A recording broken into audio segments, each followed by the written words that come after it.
நல்லா இருக்கு. இப்படி சொன்னாதான் நீங்கள் வீடியோ பார்ப்பீங்க. Welcome to செல்விஸ் dining. என்னடா இன்னைக்கு சமையல் இல்லாமல் டீ குடிச்சிட்டு இருக்காதுன்னு பார்க்குறீங்களா? இன்றைக்கி வந்து டாப்பிக்கே டீ பற்றி தாங்க. ஆனால் ஒயிட் சுகர் இல்லாமல் நாட்டு சர்க்கரை வச்சு எப்படி டீ காஃபி போடணும்னு ஏன் டெக்னிக்கை சொல்லித்தர போகிறேன். கண்டிப்பாக உங்களுக்கு பிடிக்கும்னு நினைக்கிறேன். வாங்க வீடியோக்குள்ளே போகலாம். ஆனால் வீடியோ விட்டு வெளியில் வரும்போது என்னை லைக் சப்ஸ்கிரைப் பண்ண மறந்துடாதீங்க. தேங்க்யூ. Welcome to செல்விஸ் dining.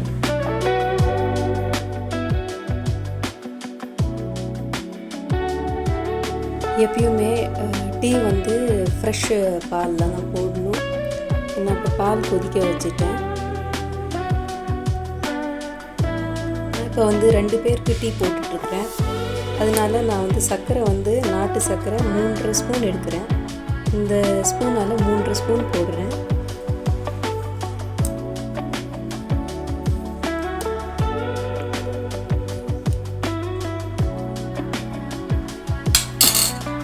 இது இப்போ நல்லா கொதிக்க வச்சு கொஞ்சம் உருகுனதும் நிறுத்திடலாம். ரொம்ப கொதிக்க வைக்கக்கூடாது. கொஞ்சோண்டு தண்ணியில் கலந்து வச்சிடணும், அவ்வளோதான். ஆனால் இந்தமாரி மெலிசான பாத்திரத்தில் தான் டீ போட்டால் நல்லாயிருக்கும். இப்போ நான் 2 கப்புக்காக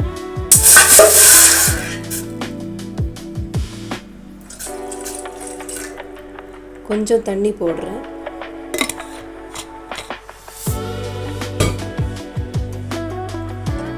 இப்போ இதில் காய்ச்சி வச்ச பால்,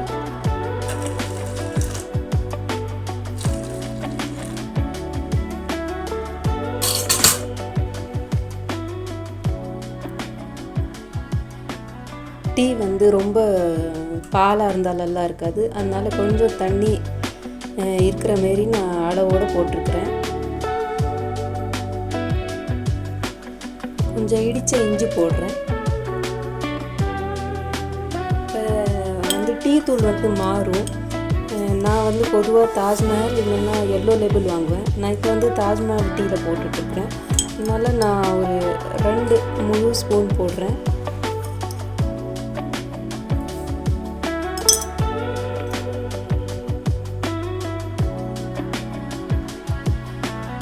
அடுப்பு வேகமாக வச்சுக்கலாம். இந்தமாரி பால் கொதித்து வரும்போது சிம்மில் வச்சுருங்க. அப்படியே இதை உள்ளே கிண்டிகிட்டே இருந்தீங்கன்னா அந்த டீ தூளோட இதெல்லாம் அதில் இறங்கிடும், டிகாக்ஷனு.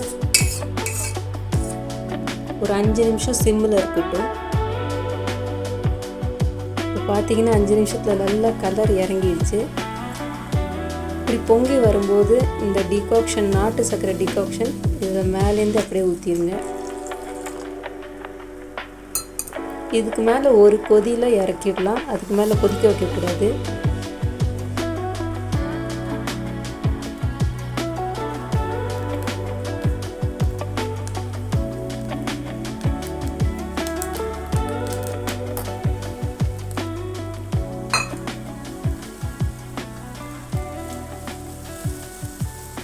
அவ்வளோதான், சிம்பிள்.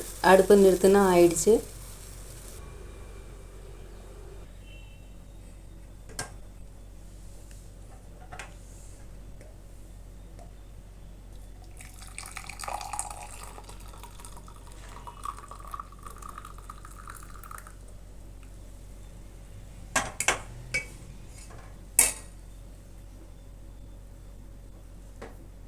சுட சுட நாட்டு சர்க்கரை டீ ரெடி.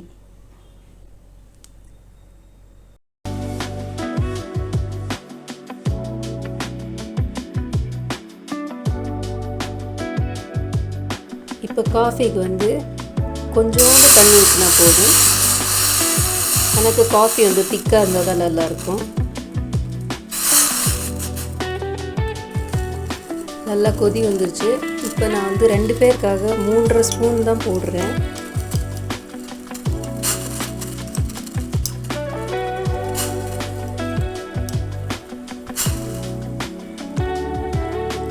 கால் ஸ்பூன் போடுறேன், சாரி, 3 3/4. அடுப்பை நிறுத்திடலாம்.